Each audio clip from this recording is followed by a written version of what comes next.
Hello, in this video segment, we're going to rebuild the power steering control valve in a C3 Corvette. Now, I'm going to walk you through it step by step, and I thought about just replacing the valve itself. Just purchase a new rebuild valve or a new valve and just go ahead and just knock out the video, show you how to do that, but that's too easy. Some people do not want to spend the money to actually buy a new rebuilt valve or a new valve itself. You may rather spend $27.99 like I did and build your current valve. They feel more comfortable with that. So I'm going to walk you through it step by step. This way you would know what all is involved in rebuilding one or just replacing one. Either way, before this video is over with, we're going to adjust the valve. I'm going to show you how to do that, walk you through it step by step. Not only that, we're going to replace the hoses, because you do not want to replace the valve and not replace the hoses. That defeats the whole purpose. So let's begin. You want to make sure you safely lift your vehicle. My vehicle is already lifted. You want to make sure the jack stand is underneath the frame rail. Make sure you do not damage your panels. I have heard too many horror stories of people having a jack too close to the panel. And when lifting the vehicle, you want to make sure you have your glass cracked. At least I have the glass all the way down. Do not rely on a jack. I'm going to start by removing the left front tire.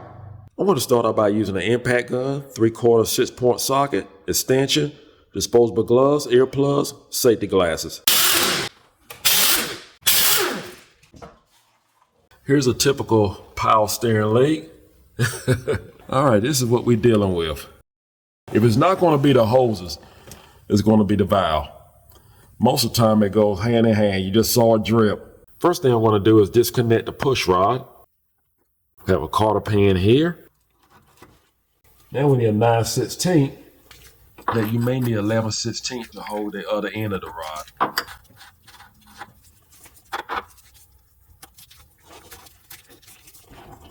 Push back your rod. Make sure when we reinstall that you have good bushings for your rod. Regardless, it wouldn't hurt to replace them. How often do you get a chance to do so? Just going to leave that in place because I need to break the hoses loose. Next, I'm going to use a 7/16 line wrench.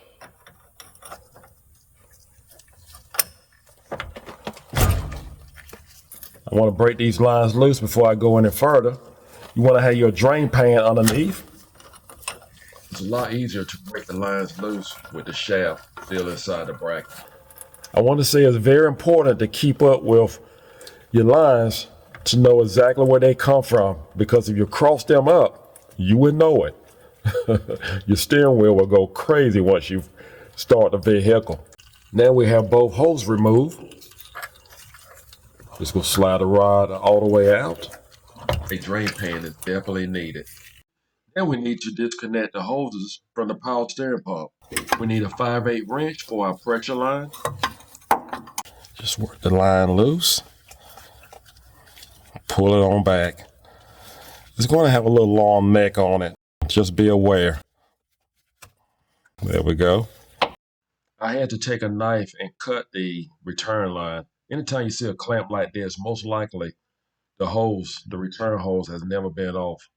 Going to remove the cotter pin out of the pitman arm.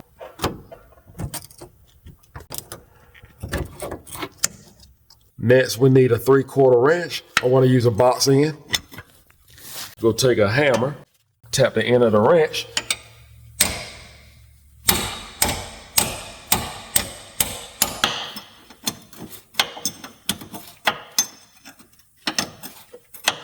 Make sure you keep up with all the parts that you remove. At this time, we still need a hammer. We're going to use a fork and safety glasses. We need those two to release the ball stub.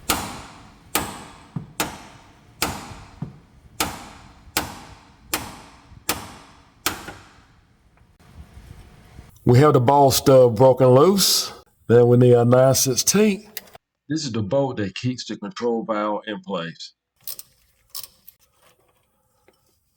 Now we have the bolt removed. I will say you're going to need to remove these two hoses here to screw the valve right on out. You're going to use a line wrench, 7/16. As far as the pressure holes in the return line, you can't cross them because the end fittings are two different sizes. Now for the return, I'm just using a adjustable wrench, but you can use a 16 millimeter.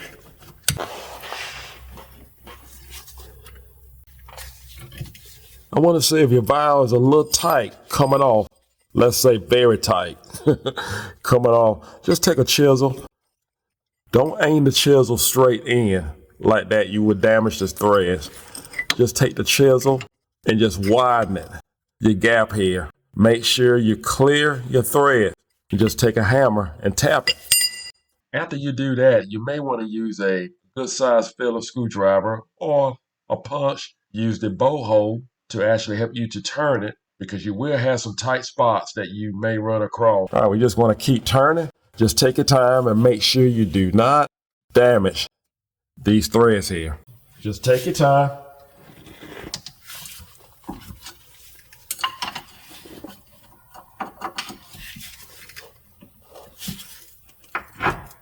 There we go.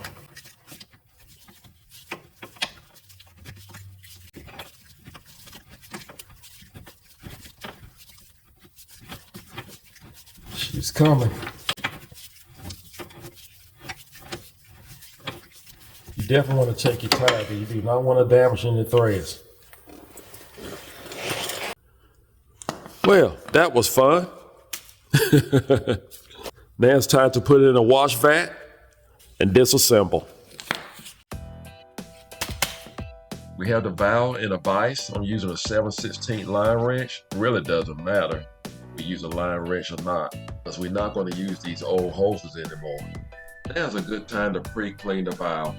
I'm going to wash the valve in a non-toxic solvent and blow dry with compressed air. We're going to start with by placing the control valve in a vise. We're going to remove the dust cover. We're going to use a chisel and a hammer. You can also use a flathead screwdriver to do this task. Just put the chisel right on the end, tap it out, tap it loose, work around it. Now we can remove it from the vise. Next, we're going to remove the adjusting nut, which is right here. You need a 7/16.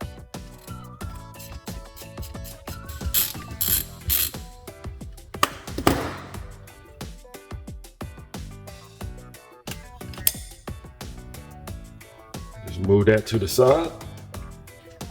Now we're going to remove the two bolts that holds on the valve, the housing. Need a 9/16. Remember, we broke this loose when it was in the vise.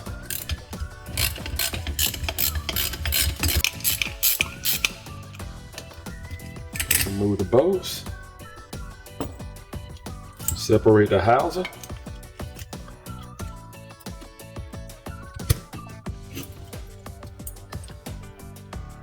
Remove the spool. Need to remove the valve shaft washer.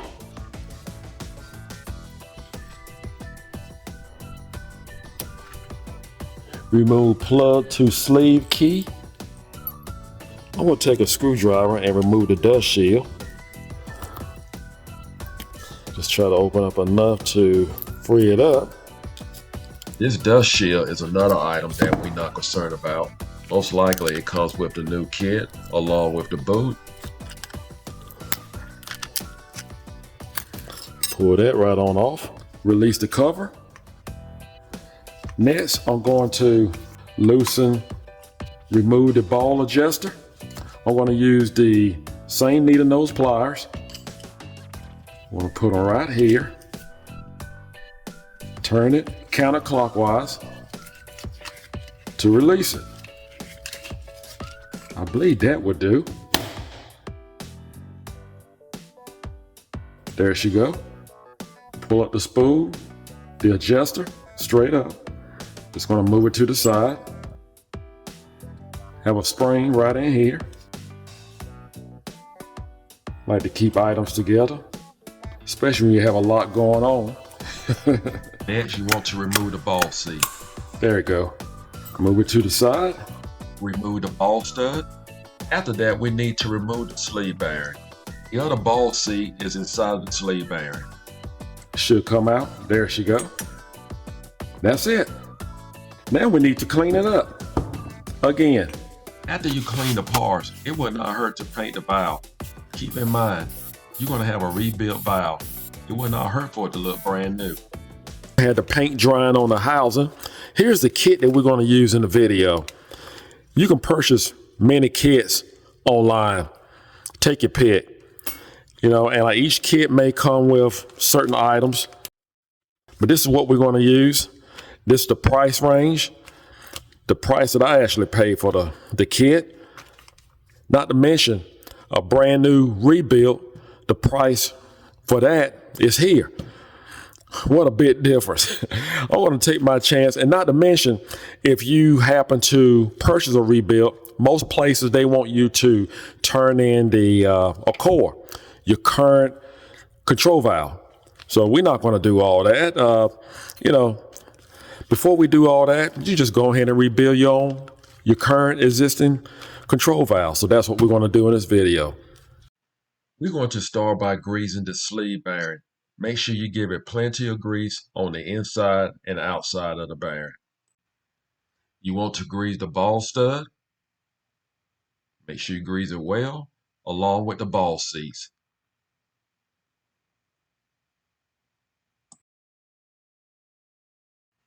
And of course, let's not forget to grease the adapter housing. Make sure you grease it well.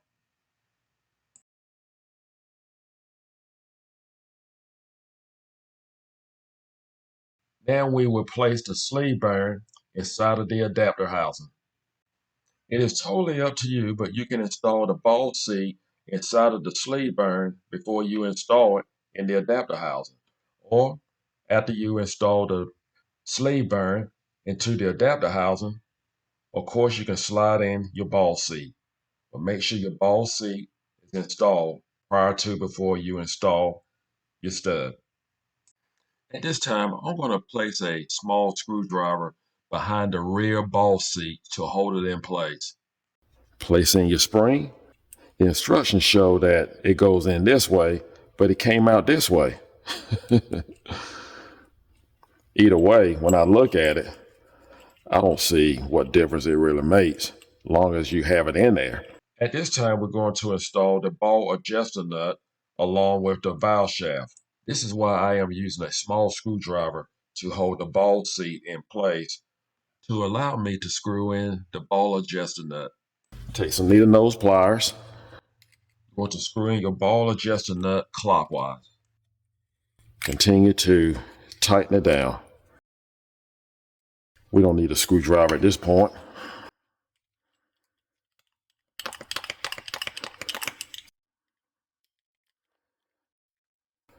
Just going to tighten it down as tight as I can get it. That'll do.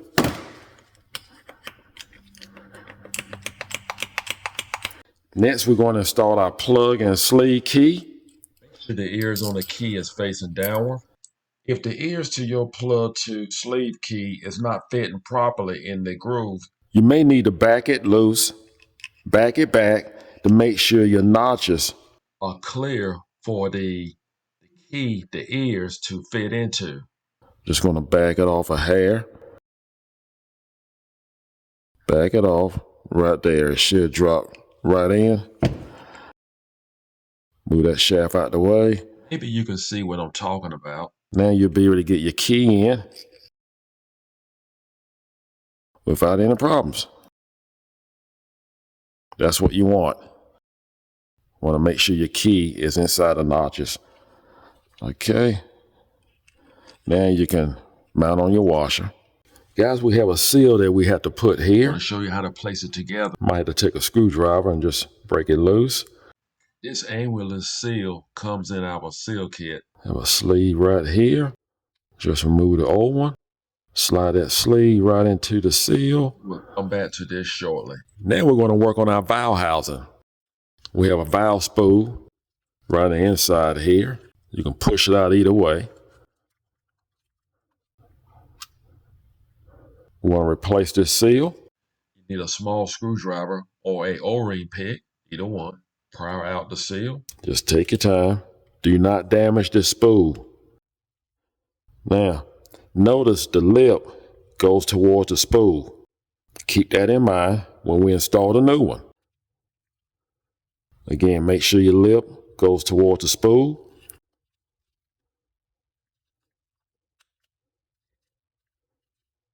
And make sure it's on there straight. I believe we have it on there correctly. Again, you want to make sure the lip face toward the spool. I took it out this way. I think I'm going to just put it back this way. I'm going to apply a little power steering fluid to the spool. Just take your time. Work it in. It's going to be a little tight. There you go. Just make sure it moves back and forth freely. Next, we're going to install the gasket. We have a new gasket that came with the kit. Install the spacer. Most of these kits come with instructions, so I just want you to be aware. All right, guys, I want to make sure that we are on one accord. I have everything in place. The washer. Now this seal right here, that's what you're going to have to wash. I have the springs in place. I have the thrust washer on the spool right here, holding it down. Now we're going to take the housing. There's a brand new O-ring that comes with the kit that goes in between the two housings. Just place it on in. Make sure it goes over our shaft. Now this is the most critical part, the most aggravating part. I'm not going to kid you. You're going to have to press down on it. Once you feel good about your housings coming together, go ahead and place on your cover before you install your bolts. We're not going to tighten the 3/8 bolts down right away. We're just going to snug them and slowly tighten the housing up. Make sure the seal is installed properly. I like to press it down first and make sure it's going to be flush before I tighten down the 3/8 bolts. I'm going to walk down the housing, tighten each bolt at a time to walk it down. Again, only tighten down the 3/8 bolts if you can press the valve housing and the adapter housing together with your hands. That looks good. Now I'm just going to place in the vise, just tighten down on the two 3/8 bolts. I think I use a rag. I don't want to scratch up my new paint job.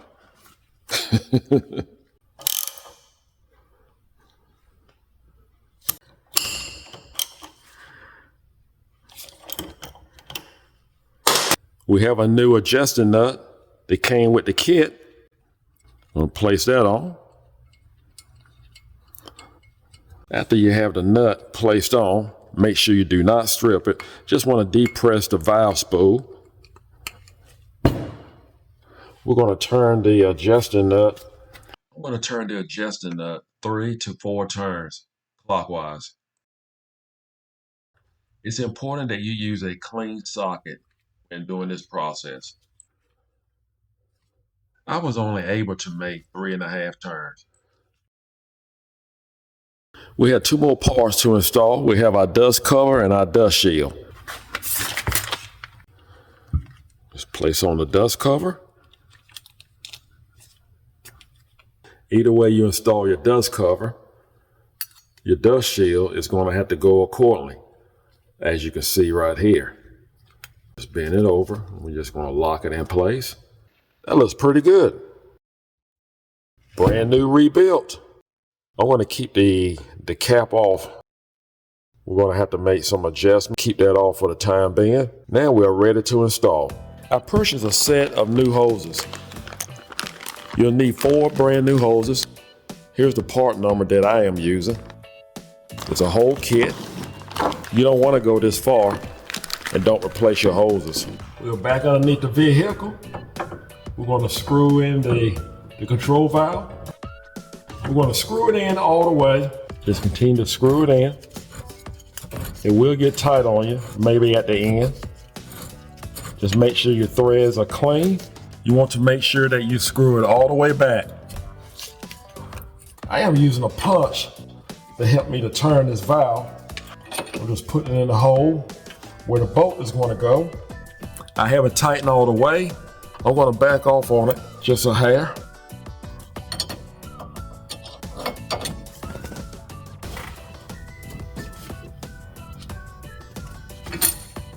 Tighten the control valve clamping bolt. Need a 9/16. You connect the 4 hydraulic hoses to the control valve. Make sure they all are tight. Assemble ball stud to pitman arm using a 3/4. Once your crown nut is tightened down, locate your hole, the hole for the cotter pin, so you can lock in your crown nut.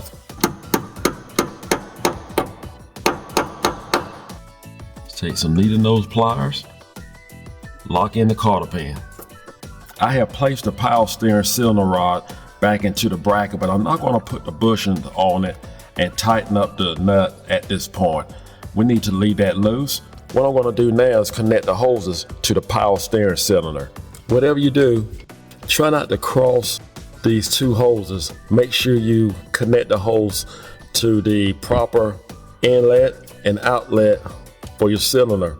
If not, if you have these two hoses cross up, chances are you may not know it until you start the vehicle, and as soon as you tap the steering wheel will turn either to the left or to the right very fast, real hard. So you want to make sure that you do not have your hand inside of the steering wheel. When you touch the steering wheel after the vehicle starts, make sure your hand is on the outside of the steering wheel. You never know. That's just a safety precaution. Connect the two hoses to the cylinder. Let's not forget to fill our reservoir with power steering fluid. Before you start your vehicle, turn your steering wheel to the left all the way and to the right all the way to make sure that you have all the air out of your system. Recheck your reservoir and repeat this process several times before you start your vehicle. Now we at the point it's time for us to make our adjustments. We're going to make our adjustments on the adjusting nut, on the power steering control valve. I prefer to place my power steering cylinder rod halfway. Once the vehicle is started, the rod will move. That gives me a general idea where to start on my adjustment. Always make sure your front end is off the ground and your push rod is free and not connected to the bracket. Again, once you start your vehicle, this rod will move. If the push rod remains retracted, turn the adjusting nut clockwise until the rod begins to move. After that, then turn the nut counterclockwise until the rod begins to move inward. The main thing what we're trying to do is find a happy medium that the rod will not move at all. Same procedure can be used if you are experiencing hard steering to the right or to the left. After topping off the reservoir, start the vehicle. This is a normal action. Either your rod will remain retracted or it will go inward. At this point, you want to turn your adjusting nut counterclockwise until your rod begins to move inward. Turn your adjusting nut counterclockwise. You will slowly notice your rod begin to move. At this point, you want to turn it clockwise to stop it from moving. If you are experiencing a minor leak from one of your hoses, I would not worry about it at this point. But if you are experiencing a major leak, you may want to shut your vehicle off and repair it before you continue with this process. Notice how we are going back and forth until we come to a stop. Once you feel like you have found that center point, you should be able to move your rod manually with your hand back and forth. Be 100% sure, allow your vehicle to reach operating temperature and just observe your rod and make sure it do not move on its own. inward or outward. Now that we had the control valve adjusted, now's a great time to go back and take care of some of those aggravating hydraulic hoses. Hydraulic hoses are the most unpredictable hoses. After you repair, top off your power steering reservoir. Guys, we are at a good point. All we have to do now is just connect our cylinder rod to our frame bracket. Right here, install your bushings. Now this is the fun part, putting the dust cap on, because now I had the hoses in the way. I'm using a 7/8 socket, 3/8 size with a stanchion. I'm going to tap the other end with a hammer. It don't take much. That's it. I'm going to use a 9/16 and 11 millimeter. I'm going to use the 11 millimeter to hold the back end of the rod. 9/16 to tighten up the nut. Lock down your cotter pin.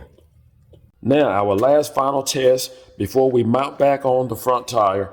We're going to start the vehicle and make sure the wheels do not turn automatically. That's what we want. Mission accomplished. Now all we have to do is just place back on our tire and go for a test drive. Last but least, let's not forget to grease the valve at the grease nipple. That's all it takes to rebuild a power steering control valve on your Chevrolet. I hope this video was helpful. It walked you through it step by step. And I do want to point out, whether you purchase a brand new rebuild, or you rebuild your current control valve, you will still have to make an adjustment. That is necessary. You're going to have to go follow this video step by step. You're still going to have to do that. Now, it pays to also replace those hoses, so you don't have to go back and redo this again. Now, I want to say this too. If you have any doubts about your steering, or you have hard steering to the left or to the right, just make this adjustment. Follow this video again, step by step, and it can help you to eliminate that. And I want to say, if you have any doubts about your power steering system, you can actually lift your front end, place it on jack stands, and just fire your vehicle up. And notice your front tires. If your front tires do not move to the left or the right, you're doing great. Some vehicles, you may not even be aware. Your steering can be fine, but all of a sudden your front tires decide to move to the left or to the right. Again, you will need to make an adjustment. I hope this video is helpful. Do not forget to subscribe. Take care. As always, God bless.